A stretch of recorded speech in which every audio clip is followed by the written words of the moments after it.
51 शक्तिपीठ में से 35 शक्तिपीठ, 12 ज्योतिर्लिंग, सप्तमोक्षपुरी, 4 धाम, अष्टविनायक, नर्मदा परिक्रमा और सातों सात जो बड़ी नदियां हैं उनकी यात्रा करने के बाद और 4 कैलाश करने के बाद में मन में हुआ कि जो सप्त ऋषि हैं, जो 7 बड़े बड़े ऋषि हैं, उनके जो सबसे बड़े मंदिर और आश्रम होंगे उनकी यात्रा पे जाना है। तो आ पहुंचा मैं वशिष्ठ आश्रम। मनाली में है ये वशिष्ठ आश्रम जो 2022 में नया बनकर तैयार हुआ है। मनाली अक्सर लोग आते हैं हनीमून के लिए, लेकिन आप यहाँ आए तो मंदिरों के दर्शन के साथ में एंजॉयमेंट भी कर सकते हैं। यहाँ पर याक की सवारी की, हिमाचली कपड़े पहने, खरगोशों के साथ फ़ोटो वगैरह खिंचवाए तो लगा ही नहीं कि सिर्फ मंदिरों के दर्शन के लिए आया हूँ। मंदिर की जो दिव्य खूबसूरती है वो मंदिर के अंदर का पानी का कुंड है, गर्म पानी का कुंड, जिसमें कुदरती 43 सेल्सियस डिग्री गर्म पानी आता है, जिसे ऋषि वशिष्ठ जी ने 88,000 साल तक तप करके यहाँ पर प्रकट किया था, जिसके दर्शन मात्र से ही पाप धुल जाते हैं। मंदिर में वीडियो शूटिंग अलाउड नहीं है, फिर भी आपको मूर्ति के दर्शन भी करवाऊंगा। और सबसे बड़ी बात कि वशिष्ठ ऋषि के बारे में जो बातें आपने पहले नहीं सुनी होंगी वो आपको बताऊंगा। तो अंत तक बने रहिएगा, वरना कुछ ना कुछ छूट जाएगा। ब्रह्मांड पुराण में इस आश्रम को कुलांत पीठ क्यों कहते हैं, तो उसकी विशेषताएं आपको बताता हूँ। भारत भूमि ऋषियों की भूमि है, जिसमें 88,000 ऋषि बड़े बड़े हुए और उनमें वशिष्ठ जी को सर्वश्रेष्ठ माना जाता है। आकाश में भी सप्त ऋषियों के 7 तारे हैं जो अपनी जगह कभी नहीं बदलते। सारे तारे अपनी जगह बदल लेते हैं, लेकिन ये सप्त ऋषि के तारे अपना स्थान नहीं बदलते। तो वो हैं सप्त ऋषियों के तारे। तो जो मुख्य बड़े सप्त ऋषि हैं वो हैं अगस्त्य ऋषि, अत्रि ऋषि, भारद्वाज ऋषि, गौतम ऋषि, जमदग्नि ऋषि, विश्वामित्र और वशिष्ठ ऋषि, जिनके आश्रम में आपको लेकर आया हूँ।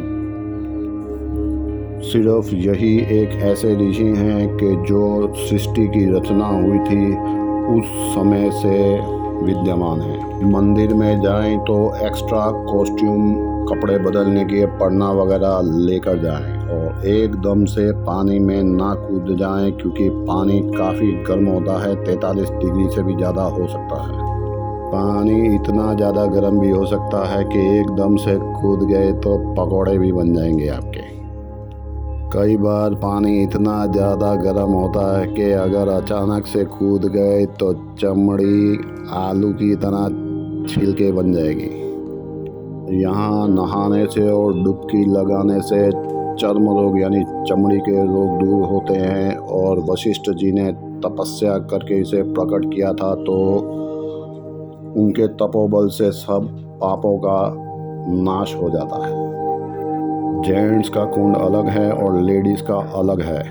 नहाना तो दूर, सिर्फ दर्शन से ही पापों कटने शुरू हो जाते हैं। वशिष्ठ ऋषि को अमरता का वरदान मिला है, यानी आज भी वो साक्षात हैं। सप्त ऋषियों में सिर्फ वही ऋषि हैं जो किसी भगवान के गुरु हैं।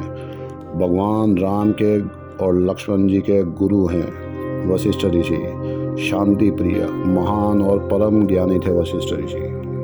उन्होंने इस वशिष्ठ आश्रम मंदिर में 88,000 साल तक तपस्या करके गर्म पानी के कुंड को मनुष्य कल्याण के लिए अपने तपोबल से प्रकट किया था। वीडियो शूटिंग अलाउड नहीं है, लेकिन आप दर्शन करिए वशिष्ठ ऋषि जी के। सप्त सिंधु नदियां हैं, जिनमें सिंधु, सरस्वती, विपाशा यानी जिसे आज व्यास नदी कहा जाता है, वितरसा जिसे झेलम कहा जाता है, आतुल यानी सतलज नदी कहा जाता है, अश्वनी यानी चिनाब नदी और परुसु यानी रावी नदी। तो इन नदियों को सप्त सिंधु कहा जाता है, जिसमें विपाशा यानी अजिकिया यानी जिसे आज कलयुग में व्यास नदी कहा जाता है, यहीं पर उन्होंने 88,000 साल तक तपस्या की थी। और बाद में अर्बुदा पर्वत पर पत्नी अरुंधति के साथ में आश्रम में रहने लगे। और उन्हीं का चमत्कार है कि अयोध्या में 40 एकड़ ज़मीन पर उनका आश्रम है। आज भी उनके आश्रम के पास एक कुआं है जिसमें से सरयू नदी निकलती है, यानी जिसे सरयू का उद्गम स्थान कहा जाता है।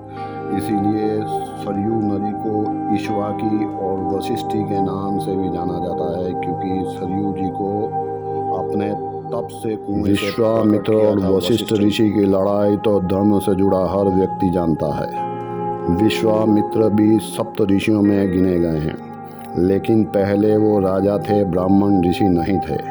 और उन्होंने वशिष्ठ ऋषि की कामधेनु गाय लेने के लिए वशिष्ठ ऋषि पे हमला कर दिया, पर पूरी सेना मिलके भी वशिष्ठ ऋषि से हार गई। फिर उन्होंने भगवान शिव से वरदान पाए और फिर भी वशिष्ठ ऋषि से हार गए वरदान पाने के बावजूद। तो आप समझ सकते हैं कि कितने ज्ञानी और पावरफुल थे वशिष्ठ ऋषि। फिर कौशिक राजा ब्रह्म ऋषि बने, यानी जो विश्वामित्र जी कहे जाते हैं, और सप्त ऋषियों में उनको स्थान मिला। तब उन्होंने अपने तपोबल से एक राक्षस उत्पन्न किया और वशिष्ठ जी का तो कुछ नहीं बिगड़ पाया, लेकिन उस राक्षस ने विश्वामित्र जी के 100 पुत्रों को मार दिया।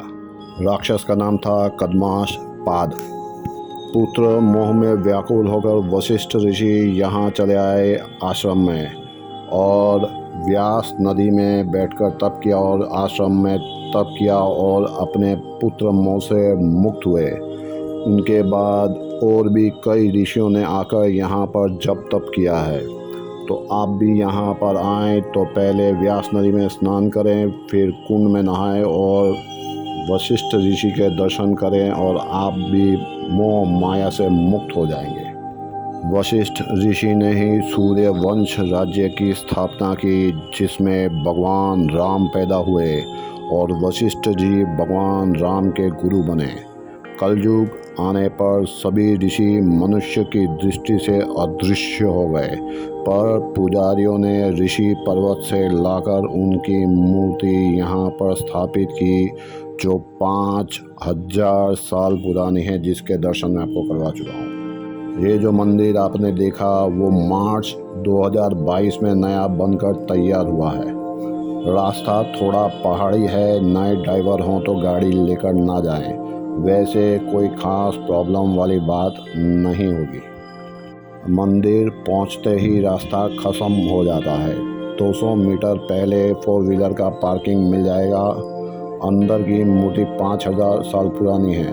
मंदिर का कंस्ट्रक्शन 1800 साल पुराना था, लेकिन लकड़ी सड़ जाने की वजह से 5 मार्च 2022 को नया बनाया गया है।